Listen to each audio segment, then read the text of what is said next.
Praise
the Lord, Hallelujah.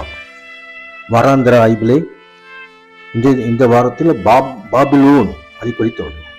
முதலில் பாபில் என்று அழைக்கப்பட்டது. அங்கேதான் மனிதர் பெருமையை காண்பிப்பதற்காக கோபுரத்தை கட்டி ஆண்டவர்தாமே இறங்கி வந்து பெருமையை நீக்கும்படியாய் பாசையை தாறுமாறாக்கினான். அந்த பாபில் தான் பாபிலோனாக பின்பு உருவாக்கப்பட்டது. எங்கள் பிதாக்கள் பரலோக தேவனுக்கு கோபம் மூட்டினபடியால் அவர் இவர்களை பாபிலோன் ராஜாவை நேபுகாத்நேச்சார் கல்தேயன் கையில் ஒப்புக் கொடுத்தார். இந்த ஆலயத்தை எல்லாம் நிர்மலமாக்கி பாபிலோனுக்கு கொண்டு போவார் என்று சொல்லி அங்கே தீர்க்க தரிசனம் வந்தது. சரிபட்டு போவார். பாபிலோன் குமாரத்தின் எடுத்து குடியிருக்க சியோனே உன்னை விடுவித்துக்கொள் என்று சகரியா 2:7 சொன்னது. ஆம், பாபிலோன் அது எருசலேமுக்கு எதிரானது. பாபிலோன் சிறைப்பட்டு போனவர்கள் அங்கே ஆறுகள் அருகே உட்கார்ந்து சியோனை நினைத்து அழுதார்கள். சமயமே உண்டாவது. ஆனாலும் ஆண்டவர் சியோனை விடுவிக்கிறது. இந்த தேசம் எல்லாம் வனாந்தரம் பாலுமாக்கும். ஜாதிகளோ 70 வருஷம் பாபிலோன் ராஜாவை செய்தி பார்த்தேன்னு சொல்லி பாபிலோனில் அடிமைப்பட்டு கிடந்தார். 70 ஆண்டுகள் என்றார்கள். நாங்கள் செய்த பாவத்தின் நிமித்தம் ஒரு பாபிலோனிய சால்வையை ஒரு மனிதன் இச்சைத்து எடுத்துக்கொண்டான். எனவே எங்கள் யுத்தத்தில் தோல்வி வந்தது. இஸ்ரவேல் பெரிய ஒரு சங்காரம் நடந்தது. ஆம், பாபிலோனிய காரியங்கள் நம்ம இச்சையை தூண்டு விடுகிறது. இச்சித்து எந்த காரியத்தை நம்ம எடுக்கக்கூடாதுன்னு சொல்லி கற்றுக்கொள்கிறோம். சமயமே உண்டாகும். பாபிலோனிய காரியங்கள் மிகவும் கவர்ச்சிகரமானது. ஆம், இயேசு கிறிஸ்துவானவர் பிறக்கும் முன்பதாக தலைமுறைகளை 14 தலைமுறைகளாக பிரித்து எழுதப்பட்டிருக்கிறது. மத்திய 1:17 வசனத்தில் கிறிஸ்து வரைக்கும் 14 பாபிலோன் சிறைப்பட்டு போனது. கிறிஸ்து வரைக்கும் 14 தலைமுறை. பாபிலோன் அசுத்தமும் அருவருப்பான சகல விதமான வரவேல கூடும் ஆயிடுச்சு. ஆம், அது சத்துருடைய காரியம், சாசனுடைய காரியம். எருசலேம் மகாராஜா நகரம், அதே போல பாபிலோன் சத்துருடைய கூடு. பாபிலோன் வேசிகளுக்கும் பூமியில் உள்ள அருவருப்புகளுக்கும் தாய் என்று நெற்றில் எழுதப்பட்டுள்ளது. சமயம் உண்டாகும்.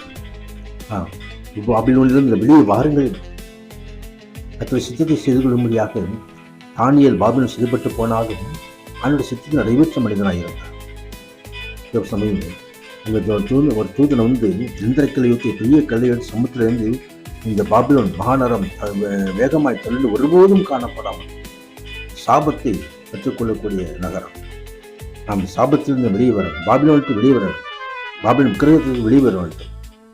உங்களுடனே தெரிந்து கொள்ளப்பட்டிருக்கிற பாபிலோனின் சபையும் உங்களுக்கு மாறினா இந்த மார்க்கும் உங்களுக்கு வாழ்க்கை சொல்கிறார்கள் என்று பாபிலோனிலும் ஆண்டவர் திருச்சபை வைத்தார்.